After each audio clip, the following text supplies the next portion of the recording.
Oliver, innanzitutto come stai? Tutto bene, a posto. Pronti per questa nuova sfida? Certo, abbiamo lavorato bene questa settimana e siamo pronti per domani. Castrovillari ha bisogno di punti per salvarsi, il Soriano ha bisogno di cosa? Di punti per arrivare ai playoff. Se mancano le tue esultanze, manca un tuo gol. Speriamo di, se non è questo sabato, la prossima partita farlo. Ti stai trovando comunque bene se l'ambiente lo conoscevi già? Sì, mi trovo bene, sempre mi è piaciuto stare qua e per questo sono tornato.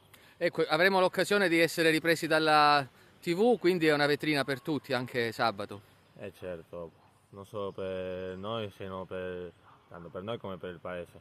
Ultima cosa, un messaggio alla tifoseria. Solo chiedo di venire tutti a Castrovillari e che noi daremo il massimo.